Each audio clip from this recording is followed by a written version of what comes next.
Hi friends, and good morning. I have discussed Colossians 2:16 and the good news of Messiah before. Today I want to discuss Colossians 2:17 and compare it to the other versions and the other interpretations. At the top of the page here we have Colossians 2:16 and 17.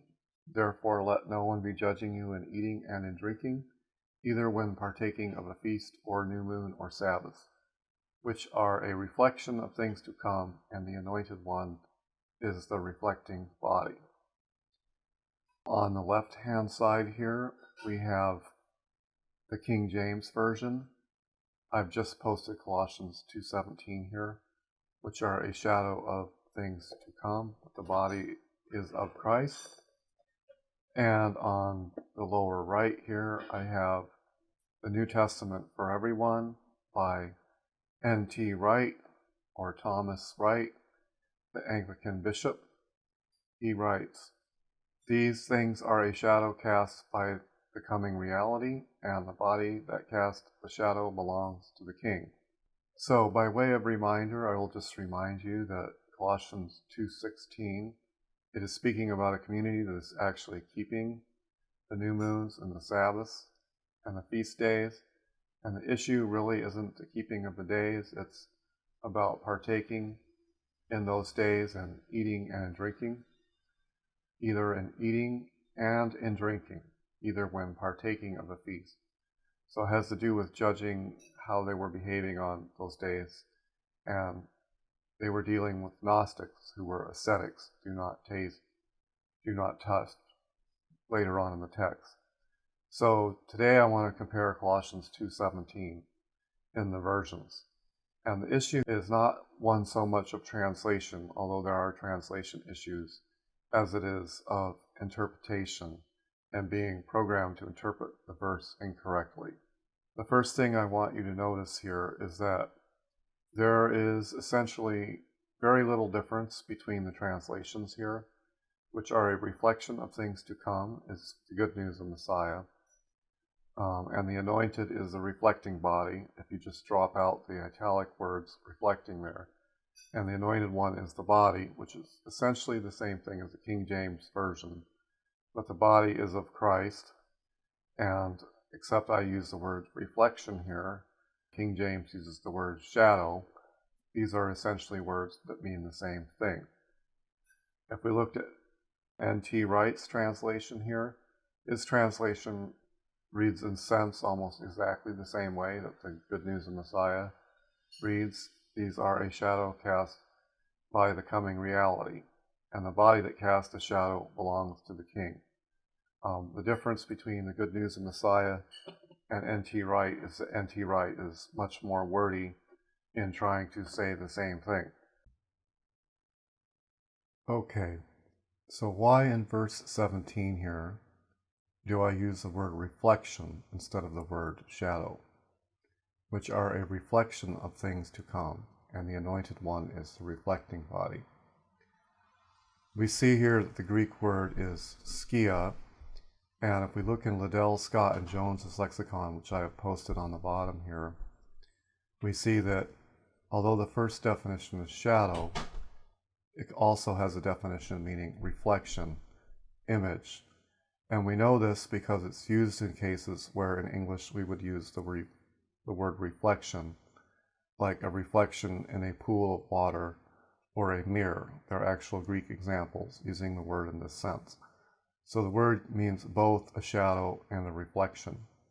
I chose the word reflection because the word shadow is too often in the New Testament associated with a negative connotation as something that's fading away or disappearing. And in order to avoid this connotation, I have used the word reflection in the translation.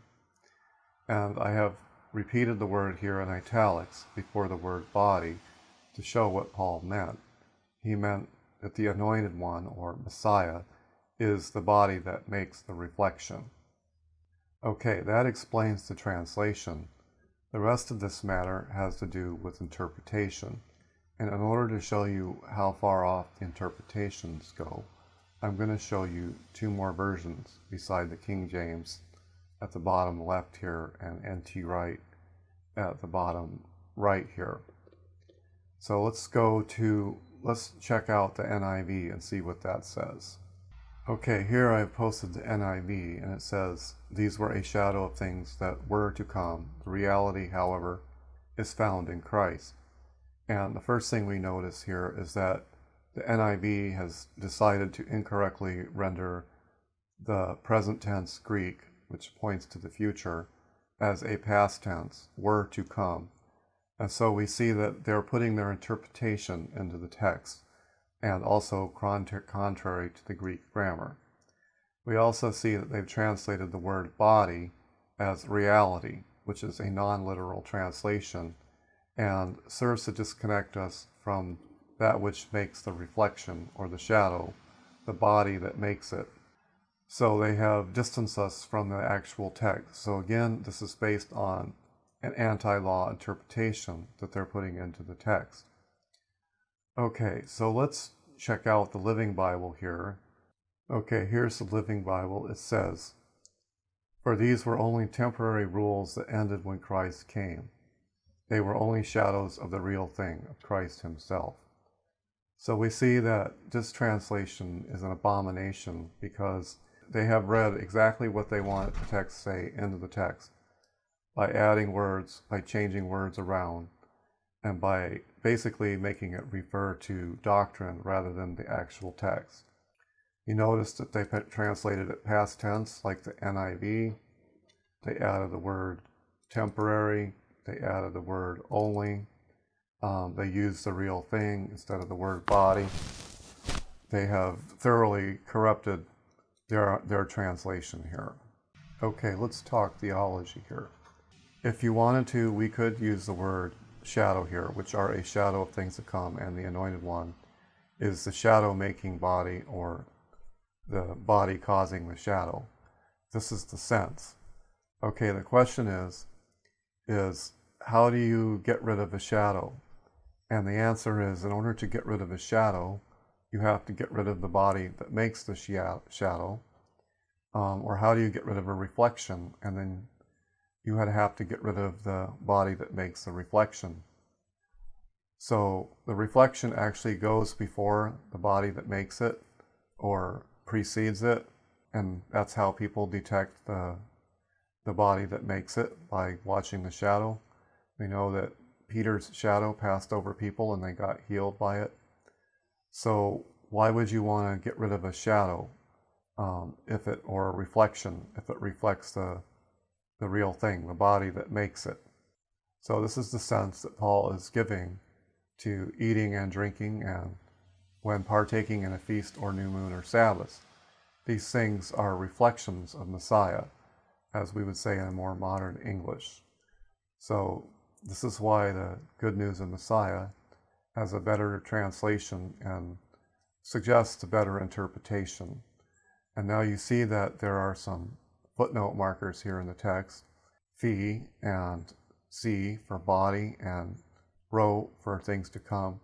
The footnotes in the Good News of Messiah tell you essentially what I've said in this video about this text. Thank you for listening. Alright, the Good News of Messiah may be obtained at World Wide Web, TorahTimes.org. On the order page at the top, you will also find a free copy of the Gospel of John from the Good News of Messiah. I encourage you to download that and read that. The Good News of Messiah is the best messianic translation or version in the world. It beats all the regular traditional versions hands down.